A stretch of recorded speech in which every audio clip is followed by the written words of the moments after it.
Bonjour et bienvenue dans ce point bourse du 5 juillet 2022. Je rappelle que les informations et analyses données sur cette chaîne sont données à titre indicatif, ne peuvent pas être considérées comme un conseil en investissement.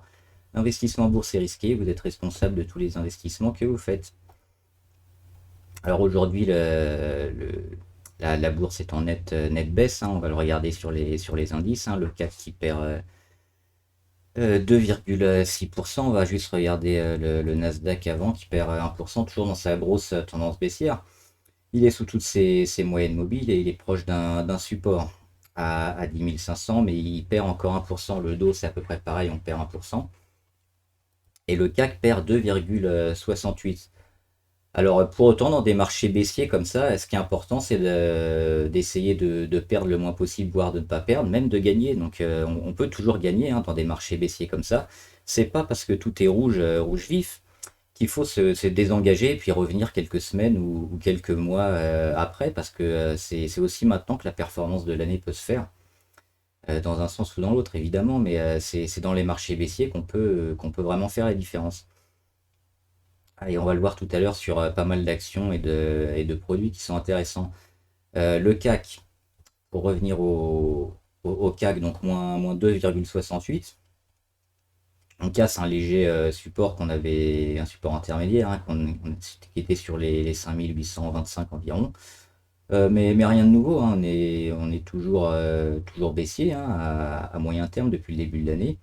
Et on est toujours sous cette moyenne à 20 jours qui est vraiment bien pointue, qu'on n'a pas réussi à aller chercher ces dernières séances. Et donc on se rapproche de nos supports majeurs à 5721 et on va probablement zigzaguer entre les deux. Alors le 5721, il faudrait pas trop le taquiner et aller en dessous, sinon ça serait compliqué. Mais on va probablement avoir des zones de zigzag, donc là rien d'alarmant. On est toujours dans ce qui était prévu pour un été assez compliqué. Donc oui, ce qui est intéressant de noter, c'est le Brent. Je vous en parle depuis un moment, le pétrole qui doit corriger et corriger plus ou moins sévèrement. Donc on avait déjà joué ici contre le Brent il y a quelques jours, quelques semaines. Ça avait bien fonctionné, donc on avait pris nos plus-values. Alors en termes de pourcentage, c'est pas énorme, on voit que le Brent il perd juste 7% aujourd'hui. Mais avec les produits à effet de levier, on arrive à des pourcentages monstrueux. Donc ici, on avait une zone ici pour bien shorter le pétrole, on le voyait avec cette oblique ici. Donc dans cette zone, j'en parlais, je sais plus, c'était la semaine dernière, je crois, ici, dans une zone autour de 100, 110 à 112. Fallait jouer contre le Brent. Et donc avec des produits avec effet de levier, on se retrouve facilement quand il y a des grosses chutes comme ça à plus 100, plus 150%. Moi j'ai déjà les plus 100% actés, donc j'ai mis un stop à plus 100% autour des 105, 100, 107 environ. Et on laisse courir pour encore aller plus loin. Donc on voit que c'est des performances absolument énormes juste en quelques heures avec des produits qui sont relativement intéressant et accessible parce que si ça va contre nous, on perd pas plus, on perd que sa mise avec le strike. On perd juste éventuellement la mise qu'on a mis. Donc là, c'était quand même relativement simple à jouer le short sur le Brent. Donc on va laisser le Brent aller le plus bas possible et puis on montera le stop au cours de la journée parce que c'est pas fini, éventuellement demain si ça continue. Donc là, c'était une première chose. J'espère que vous l'avez vu aussi, comme on l'a noté la semaine dernière. Pour ce qui est des actions, alors on va faire rapidement hop sur le CAC 40, quasiment tout rouge, on voit. Les plus grosses baisses, hop, AXA. AXA, donc tout ce qui est assurance, on a aussi Alerte déclenchée. Société Générale à -4. Euh, les autres, Crédit Agricole -3, donc tout ce qui est bancaire, les bancaires qui prennent un peu cher en ce moment. Mais on va voir juste, alors moi je suis souvent la Société Générale.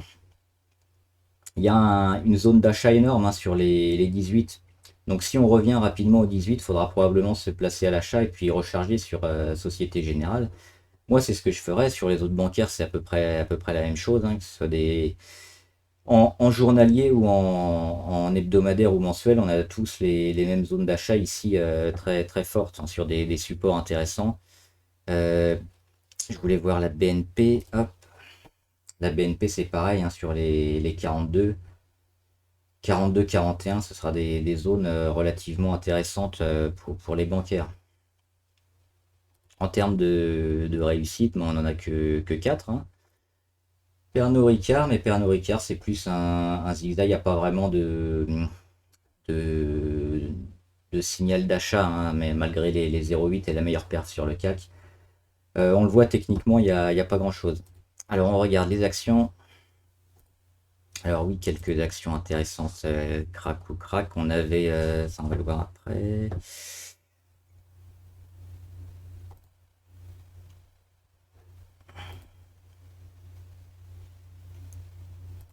Je crois que je les ai tous dans le portefeuille actuel. Alors Athènes, je suis parti, hein, suite aux 2-3 mauvaises performances des derniers jours. On voit qu'on passe ici sous le support, donc Athènes, on met entre parenthèses pendant quelques temps. Acteur Biotech, là on a une phase d'accumulation entre les 6,7 et les 7,2. Donc c'est maintenant qu'il faut prendre Acteur Biotech parce qu'elle risque de bien monter fort assez rapidement, hein. On voit des petits pics de volume dernièrement. Pas des gros comme on a eu avant, mais on est en phase d'accumulation, donc c'est maintenant qu'il faut la prendre. Alibaba, c'est pareil. Si on dézoome Alibaba, elle a perdu énormément. Elle a posé un support à 73, et là elle tente un retournement. Et on est allé chercher la moyenne à 200, on fait échec dessus, mais on voit que toutes les moyennes les plus courtes sont déjà en train de se retourner.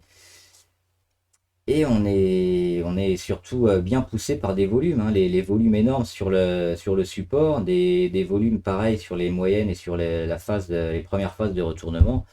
Donc Alibaba, c'est pareil, c'est une valeur à acheter quand tout le marché est en train d'avoir beaucoup de mal, hein, qu'on voit ces derniers jours. Alibaba, ils n'arrêtent pas de monter, donc à prendre éventuellement. Les techs, on les fait pas, on a déjà parlé, on a un possible support acté sur les techs, donc on est plutôt favorable, hein, ces prochaines semaines, même si le point bas est pas forcément maintenant, mais on va pas les faire, mais on est assez positif sur les techs. Biomérieux. Biomérieux, j'ai fait juste un aller-retour rapidement ici suite à la cassure de l'oblique. Pourquoi je suis pas resté? Parce qu'on a une résistance ici sur les 100 qui coïncide en plus avec la moyenne à 200. Donc quand c'est comme ça, 90% du temps, on vient taper la résistance et on revient. Donc j'ai pris ici une position sur les 95-96 et j'ai vendu aujourd'hui, donc en très court terme. Par contre, le possible retournement est peut-être pour le mois de juillet sur Biomérieux, donc à voir, hein, si on arrive à bien casser les 100. Ces prochains jours, on pourra revoir un peu cette action de plus près. Boiron, je vous en ai parlé quand elle était ici, hein, sur les 39, 60. Ça coïncidait avec son oblique sur ses plus bas. Et qu'est-ce qu'elle fait depuis? Elle fait que monter. Encore changer les couleurs ici. Elle fait que monter. On est déjà à plus de 43. Et puis au contact avec la petite résistance sur les 43-49 ici. Ouais, on s'arrête juste au-dessus. On l'a dépassé de peu, donc toujours très positif, hein. On voit toutes ces moyennes qui sont toujours ascendantes. Donc Boiron, ça peut être la belle perf du mois de juillet, hein. On a un canal haussier très intéressant et puis une résistance sur lequel on bute. Mais si on arrive à la casser, bah, le mois de juillet, ça va suivre le canal haussier. Donc Boiron, très positif. On n'est pas loin aussi au niveau du RSI, hein, d'aller taper les 70 et d'enclencher un peu une zone de surachat qui devrait permettre d'étirer les Bollinger et puis d'aller toujours un peu plus haut. Donc Boiron, très bonne pioche. DAQ, New Energy, rien de neuf, hein. On était positif tout à l'heure, là on rend un petit peu, on perd 3%, mais on est toujours ici en escalier. On monte, on est toujours largement positif au-dessus de la moyenne à 20 jours et puis à acter la phase de retournement, donc c'est excellent. DBV, elle a rebondi sur sa moyenne à 20, mais elle rebondit pas très fort, DBV. Les volumes sont pas là, on n'a pas eu un pic de volume comme on a eu le 8, 9, 10. Pardon, si c'est ça, le 8, 9 et 10 juin. Donc on est entre deux, hein, des BV, on ne sait pas trop. Donc on évite de prendre des grosses tailles de position quand c'est comme ça. Parce que là, elle hésite. Distribution solution 30, on peut la faire rapidement. Toujours intéressante, hein. Si on dézoome, on voit qu'il y a une belle phase de retournement qui se met en place. Et là, elle est au contact de sa moyenne à 20 qui devrait lui permettre de repartir probablement.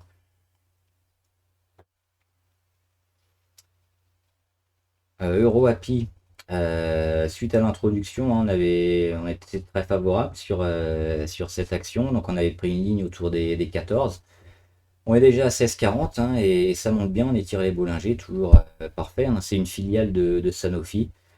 Donc excellent, excellent à prendre toujours maintenant tant que ça monte, hein. Ça va pas durer éternellement. Il y a un moment où elle va taper les plus hauts et elle va commencer à aller chercher un peu plus bas. On vendra, mais là l'introduction s'est très bien passée, donc on est toujours positif sur EuroAPI qui n'est toujours pas allé sur la zone de surachat. On le voit en RSI, hein, 67. Donc vu comment c'est orienté, on devrait pouvoir y aller cette semaine. Donc encore des beaux pourcentages à aller chercher.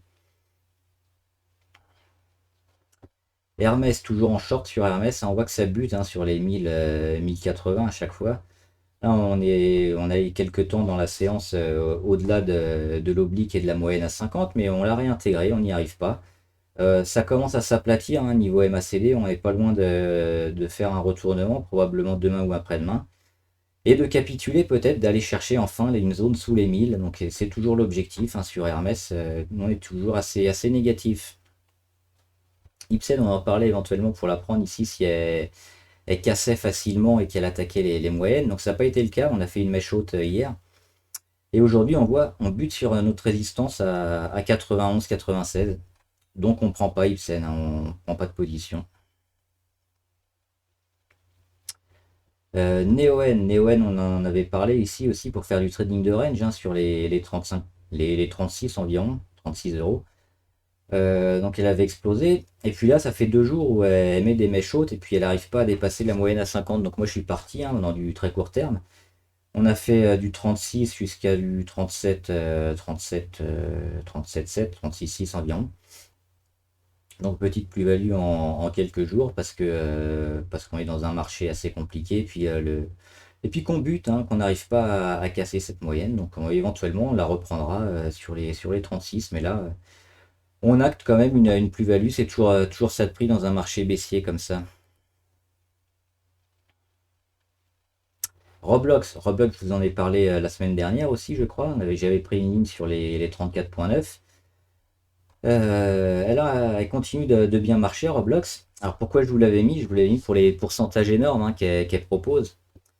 On voit que là, on est quand même, on a tapé des supports assez bas sur les 21, et puis elle avait un range entre les 21 et les 36.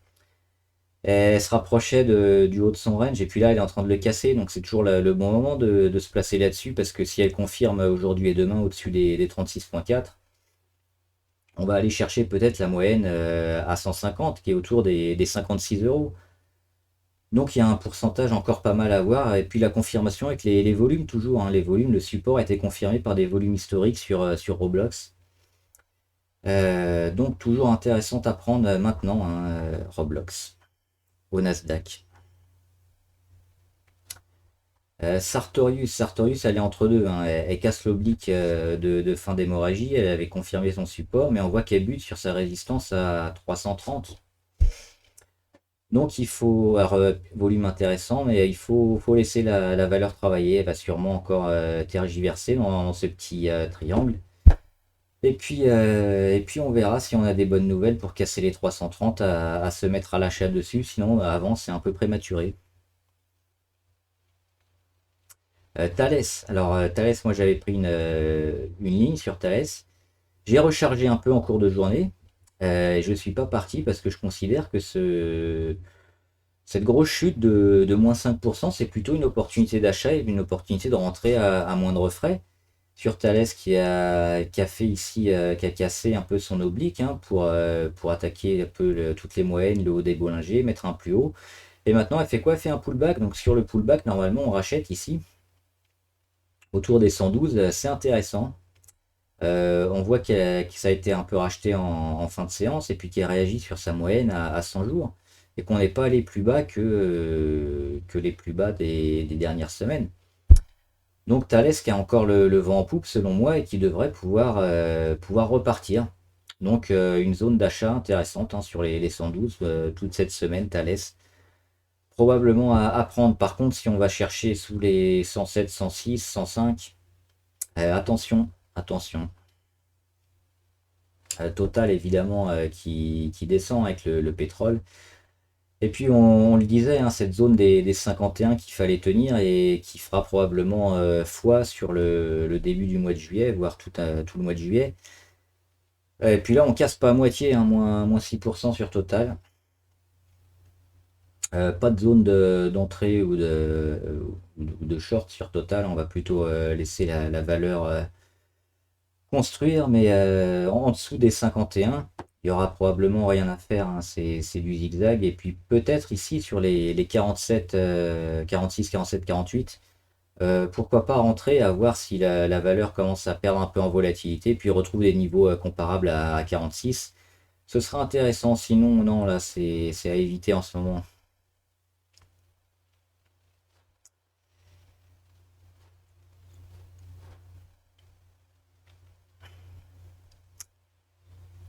Et voilà, et on va terminer avec les valeurs abonnées.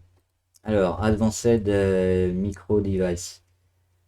C'est négatif depuis un moment. On commence à retourner toutes les moyennes, hein, les plus longues aussi. On est ici dans un biseau descendant très, très défavorable hein, sur les semi-conducteurs.